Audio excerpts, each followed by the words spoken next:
Salut à tous. J'espère que vous allez bien. Parole de vie, parole de connaissance.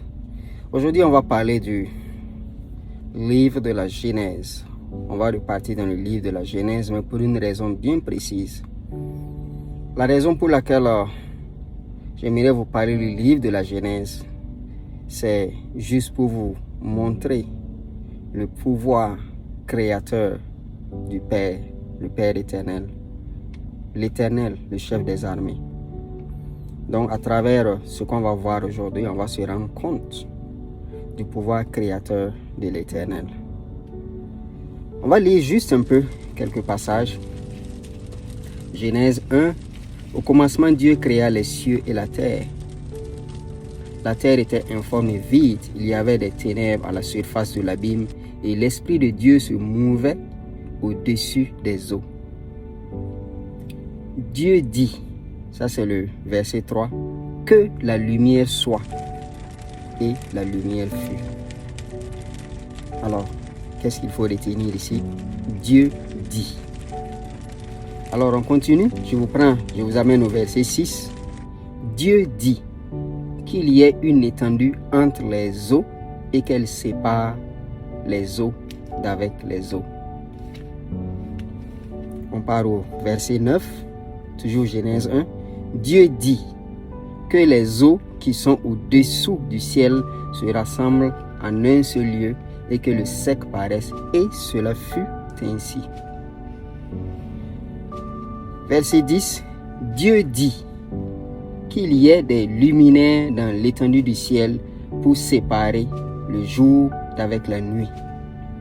Que ce soit des signes pour marquer les époques, les jours et les années.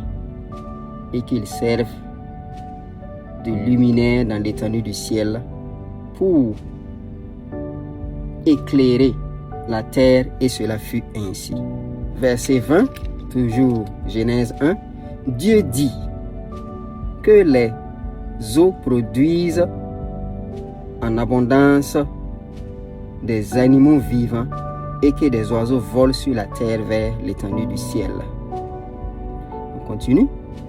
Verset 24, Genèse 1. Dieu dit que la terre produise des animaux vivants selon leur espèce, du bétail, des reptiles et des animaux terrestres selon leur espèce, et cela fut ainsi. Verset 26, toujours Genèse 1. Puis Dieu dit, faisons l'homme à notre image, selon notre ressemblance, et qu'il domine sur les poissons de la mer et sur les oiseaux du ciel, sur le bétail, sur toute la terre et sur tous les reptiles qui rampent sur la terre. Voilà, je pense que ce que je voulais faire ressortir, voilà, a été ressorti. Alors, à la lecture de tout ces versets, c'est vrai que je n'ai pas tout lu, mais j'ai survolé les passages où je voulais attirer votre attention. À chaque fois que le Seigneur, l'Éternel, le Père créateur, veut utiliser son pouvoir créateur, on s'est rendu compte que la parole utilise Dieu dit. Dieu dit. Dieu dit. Il suffit que le Seigneur dise, il suffit qu'il parle, et ce qu'il veut accomplir s'accomplit.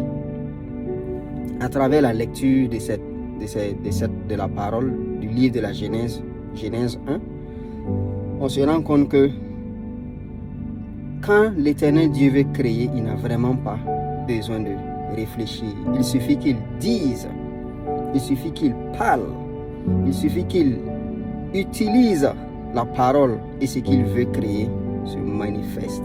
C'est ainsi qu'il a créé la terre. C'est ainsi qu'il a créé les eaux d'en haut, les eaux d'en bas. C'est ainsi qu'il a créé les animaux.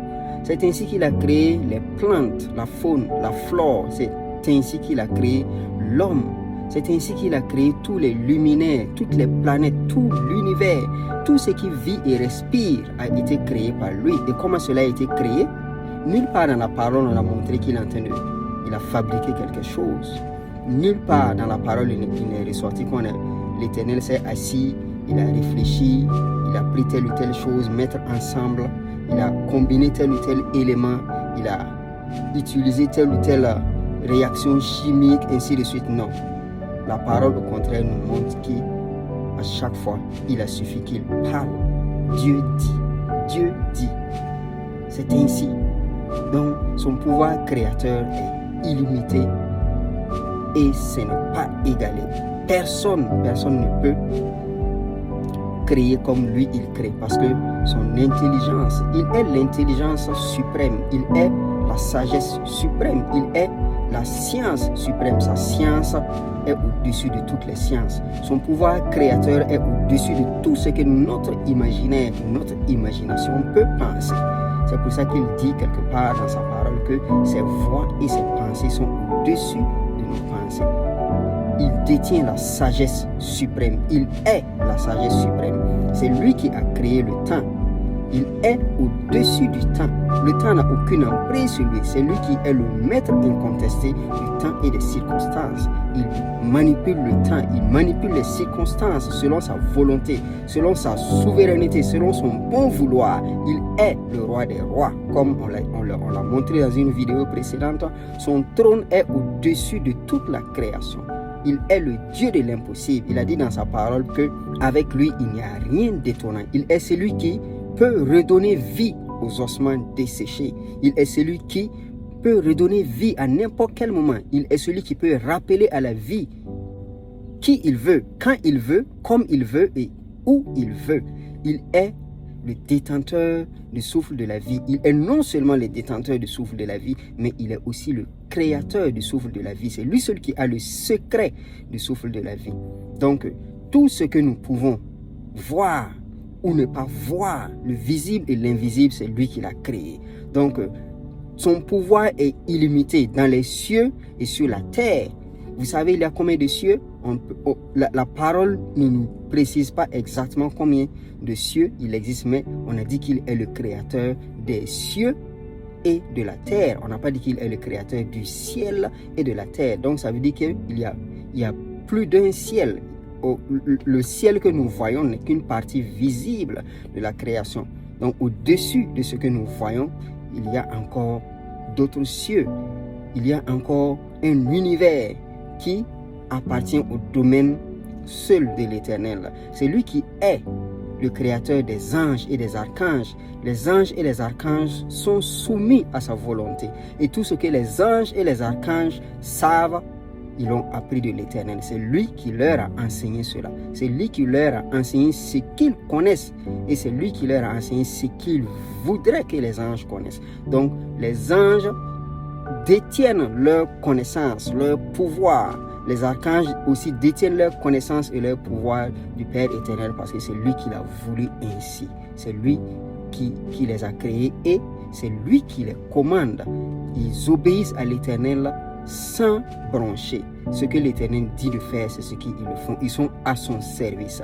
Donc c'est lui qui est, voilà pourquoi on l'appelle l'Éternel, le chef des armées. On n'a pas dit l'Éternel, le chef de l'armée. Donc allez-y comprendre à qui nous avons affaire ici. L'Éternel, le chef des armées. On n'a pas dit il est l'Éternel, le chef de l'armée. Donc imaginez un tant soit peu ce dont la parole fait référence.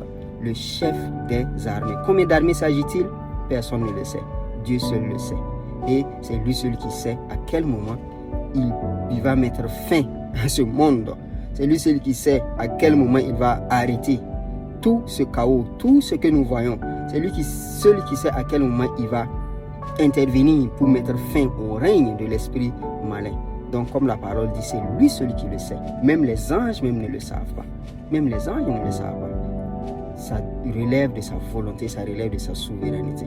Donc, à travers ce que nous avons vu, ce que nous avons lu, on se rend compte du pouvoir créateur, du pouvoir suprême de l'Éternel, notre Père, le Père créateur, celui qui détient la science, celui dont la science est au-dessus de toutes les sciences.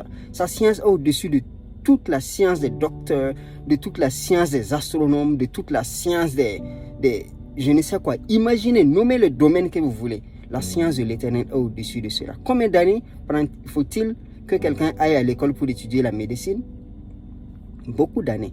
Et il n'étudie qu'une partie de la médecine. On a des docteurs spécialisés en neurologie, ceux qui sont spécialisés dans les blessures traumatisantes, ainsi de suite. On a des généralistes. Mais imaginez combien d'années cela prend. Faut-il pour étudier juste une partie du corps de l'homme, or que l'Éternel, lui, sa science est au-dessus de cela. Quelle que soit la maladie, nommez-la, il suffit qu'il intervienne et en un clin d'œil, la maladie disparaît. Alors, comment le fait-il? Dieu seul le sait, lui seul le sait, parce que c'est lui qui détient la science, c'est lui qui a créé l'être humain, c'est lui qui a créé notre corps. Et s'il a créé le corps, il sait comment réparer le corps. S'il a créé le corps, il sait comment soigner le corps. S'il a créé notre corps, il sait comment remplacer les organes de nos corps sans que nous le sachions. Il peut le faire pendant que nous marchions, pendant que nous avons les yeux ouverts, il peut le faire pendant que nous dormons, il peut le faire à n'importe quel moment. Il n'a pas besoin d'une anesthésie particulière pour le faire. C'est lui seul qui sait comment le faire. Voilà pourquoi il est souverain. Voilà pourquoi il est la sagesse suprême. Voilà pourquoi il est le Père créateur. Donc, à travers la lecture de la Genèse, si on lit la Genèse simplement comme ça, comme un livre, on va juste voir, on va juste entendre ou bien comprendre à peu près comment le Seigneur a créé le monde. Mais au-delà de cela, il faut que l'Esprit de Dieu nous aide à comprendre la profondeur de ce qu'il veut qu'on comprenne. Donc, à travers ce que nous avons lu, on s'est rendu compte que le pouvoir créateur du Père éternel est sans limite. Il n'a pas besoin de réfléchir pour faire quelque chose. Il suffit qu'il dise. Et il a dit qu'il ne fait rien sans sa parole. Il veille sur sa parole pour l'exécuter. Alors, tout est dans la parole. Tout est dans la parole. Le Père ne fait rien sans la parole. Le Seigneur Jésus-Christ, quand il est venu sur cette terre en tant qu'être humain, il ne faisait rien sans la parole. Rappelez-vous quand il a pris pain et du poisson et il a multiplié ce pain et ce poisson. Et il a nourri plus de 5000 personnes. Et selon la parole, il y a 12 paniers qui sont restés. Comment l'a-t-il fait? Il a fait en utilisant la parole. Il a fait en utilisant le pouvoir créateur du Père éternel. Avant de multiplier ces pains, qu'est-ce qu'il a fait? Il a d'abord rendu grâce au Père éternel pour le miracle qu'il va accomplir d'abord. Parce qu'il était tellement en connexion avec le Père éternel. Il a dit lui-même, le Père et lui ne font qu'un. Ce que le Père fait, lui, il peut le faire parce qu'il a vu le Père le faire. Donc, il a ce pouvoir que le Père lui a donné de créer, de changer les circonstances, de rendre les choses possibles là où cela semble impossible. Et lorsqu'il était sur cette terre en tant qu'être humain, avec l'aide de l'Esprit de Dieu, il a pu accomplir des miracles. Et lorsqu'il est parti, il continue encore d'accomplir des miracles. Quand on l'invoque sincèrement, il apparaît et il accomplit des miracles. Comme il a dit lui-même, tout pouvoir lui a été donné sur la terre et dans les cieux. Ce que le Père fait, il le fait parce qu'il a vu le Père le faire. Lui et le Père sont un. Il a dit à ses disciples, si vous m'avez vu, c'est que vous avez vu le Père. Mais personne ne comprenait ce qu'il voulait dire. Tout simplement parce qu'il est un avec l'Esprit de Dieu. Il est un avec le Père. Donc, il est le même hier, aujourd'hui et éternellement. Ce qu'il a fait durant sa vie terrestre, il continue de le faire et il continuera de le faire. Donc, vous voyez où la parole de Dieu nous amène. Le pouvoir créateur du Père éternel est sans limite. Et il ne fait rien sans sa parole. Il suffit qu'il dise et sa parole s'accomplisse. Allez, soyez bénis et que la paix, l'amour de Dieu et sa protection et sa grâce soient avec vous en tout lieu, en tout temps et en toutes circonstances.